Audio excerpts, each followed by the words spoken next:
पाठ 3। मॉरिशस, छोटा सा हिंदुस्तान। मॉरिशस वह देश है जिसका कोई भी हिस्सा समुद्र से 15 मील से ज्यादा दूर नहीं है। यहाँ की जनसंख्या के लगभग 67% लोग भारतीय मूल के हैं। मॉरिशस वह देश है जिसकी राजधानी पोर्ट लुई की गलियों के नाम कलकत्ता, कोलकाता, मद्रास, चेन्नई, हैदराबाद और बम्बई, मुंबई है, तथा जिसके एक पूरे मोहल्ले का नाम काशी है। मॉरिशस वह देश है जहाँ बनारस भी है, गोकुल भी है और ब्रह्मस्थान भी। मैं दिल्ली से 15 जुलाई को बम्बई, मुंबई से 16 जुलाई को और नैरोबी से 17 जुलाई को मॉरिशस के लिए रवाना हुआ। इधर से जाते समय नैरोबी में मुझे 1 रात और 2 दिन ठहरने का मौका मिल गया। अतएव मन में यह लोभ जाग गया कि मॉरिशस के भारतीयों और अफ्रीकियों से मिलने के पूर्व हमें अफ्रीका के शेरों से मुलाकात कर लेनी चाहिए। विमान दूसरे दिन शाम को मिलने वाला था, अतएव हम जिस दिन नैरोबी पहुँचे उसी दिन उच्चायुक्त श्री भाटिया के साथ नेशनल पार्क में घूमने निकल गए। नैरोबी का नेशनल पार्क चिड़ियाघर नहीं है।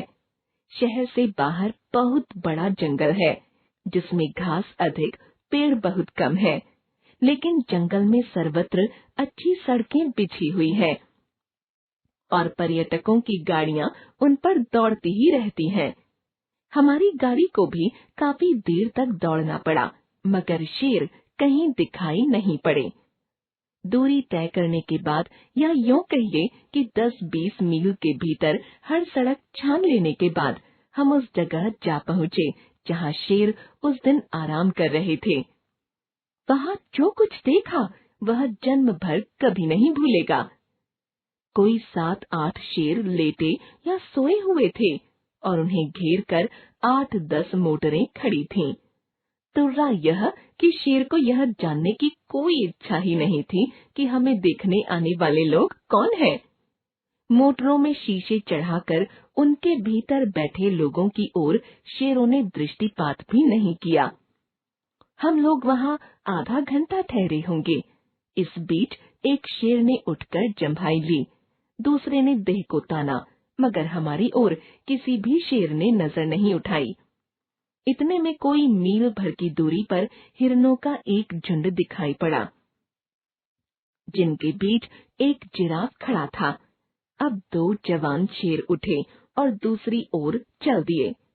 एक तो थोड़ा सा आगे बढ़कर एक जगह बैठ गया, लेकिन दूसरा घास के बीच छिपता हुआ मोर्चे पर आगे बढ़ने लगा।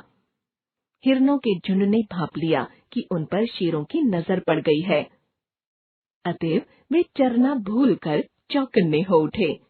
फिर ऐसा हुआ कि झुंड से छूटकर कुछ हिरण एक तरफ को भाग निकले, मगर बाकी जहाँ के तहाँ खड़े रहे।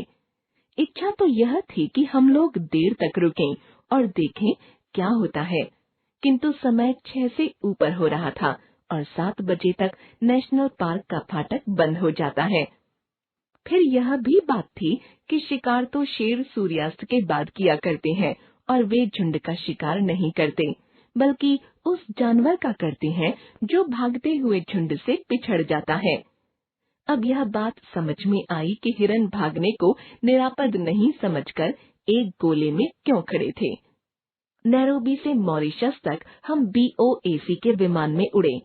यह विमान नैरोबी से 4 बजे शाम को उड़ा और 5 घंटे की निरंतर उड़ान के बाद जब वह मॉरिशस पहुंचा तब वहां रात के लगभग 10 बज रहे थे। रात थी, अंधेरा था, पानी बरस रहा था, मगर तब भी हमारे स्वागत में काफी लोग खड़े थे। हवाई अड्डे पर स्वागत का समा देखकर यह भाव जगे बिना नहीं रहा कि हम जहाँ आए हैं वह छोटे पैमाने पर भारत ही है। क्योंकि मॉरिशस के भारतीयों में से अधिकांश बिहार और उत्तर प्रदेश के लोग हैं, इसलिए हिंदी का मॉरिशस में व्यापक प्रचार है। मॉरिशस की हिंदी प्रचारिणी सभा जीवित जागृत संस्था है। मॉरिशस की राजभाषा अंग्रेजी, किंतु बोलचाल की भाषा क्रेओल है। क्रियोल के बाद मॉरिशस की दूसरी जनभाषा भोजपुरी को ही मानना पड़ेगा। प्रायः सभी भारतीय भोजपुरी बोलते अथवा उसे समझ लेते हैं। यहाँ तक कि भारतीयों के पड़ोस में रहने वाले चीनी भी भोजपुरी बखूबी बोल लेते हैं।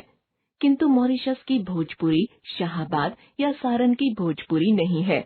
उसमें फ्रेंच के इतने संज्ञापद घुस गए हैं कि आपको बाज शब्दों के अर्थ पूछने पड़ेंगे। हिंदी और भोजपुरी मॉरिशस निवासी भारतीयों को एक सूत्र में बांधे हैं और मॉरिशस को भारत के साथ बांधने का काम भी हिंदी ही कर रही है। मॉरिशस में हिंदू संस्कृति की रक्षा का काम तुलसीदास जी की रामायण ने किया है। मॉरिशस में ईख की खेती और उसके व्यवसाय को जो सफलता मिली है वह भारतीय वंश के लोगों के कारण मिली है। सारा मॉरिशस कृषि प्रधान द्वीप है क्योंकि चीनी वहाँ का प्रमुख अथवा एकमात्र उद्योग है। भारत में बैठे बैठे हम यह समझ नहीं पाते कि भारतीय संस्कृति कितनी प्राणवती और चिरायु है। मॉरिशस जाकर हम अपनी संस्कृति की प्राणवत्ता का ज्ञान आसानी से प्राप्त कर लेते हैं। मालिकों की इच्छा तो यही थी कि भारतीय लोग भी क्रिस्तान हो जाएं, किंतु भारतीयों ने अत्याचार तो सहे लेकिन प्रलोभनों का ठुकरा दिया। वे अपने धर्म पर डटे रहे और जिस द्वीप में परिस्थितियों ने उन्हें भेज दिया था उस द्वीप को उन्होंने छोटा सा हिंदुस्तान बना डाला। यह ऐसी सफलता की बात है जिस पर सभी भारतीयों को गर्व होना चाहिए। मॉरिशस के प्रत्येक प्रमुख ग्राम में शिवालय होता है। मॉरिशस के प्रत्येक प्रमुख ग्राम में हिंदू तुलसीकृत रामायण का पाठ करते हैं अथवा ढोलक और झांझ पर उसका गायन करते हैं। मॉरिशस के मंदिरों और शिवालयों को मैंने अत्यंत स्वच्छ और सुरम्य पाया। कितना अच्छा हो यदि हम भारत में भी अपने मंदिरों और तीर्थ स्थलों को उतना ही स्वच्छ और सुरम्य बनाएं जितना स्वच्छ वे मॉरिशस में दिखाई देते हैं। वहाँ का परी तालाब भी हिंदुओं की एकांतिक भक्ति के कारण पुण्य धाम हो उठा है। परी तालाब केवल तीर्थ ही नहीं, दृश्य से भी पिकनिक का स्थान है। शिवरात्रि के समय मॉरिशस के सारे हिंदू श्वेत वस्त्र धारण करके कंधों पर कांवर लिए जुलूस बांधकर परी तालाब पर आते हैं और परी तालाब का जल लेकर अपने अपने गांव के शिवालय में शिवजी को चढ़ाकर अपने घरों में प्रवेश करते हैं। ये सारे काम वे बड़ी ही भक्ति भावना और पवित्रता से करते हैं।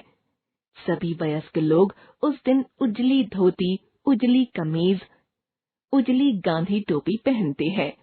हाँ, बच्चे हाफ पैंट पहन सकते हैं, लेकिन गांधी टोपी उस दिन उन्हें भी पहननी पड़ती है। परी तालाब पर चलने वाला यह मेला मॉरिशस के प्रमुख आकर्षणों में से एक है और उसे देखने को अन्य धर्मों के लोग भी काफी संख्या में आते हैं।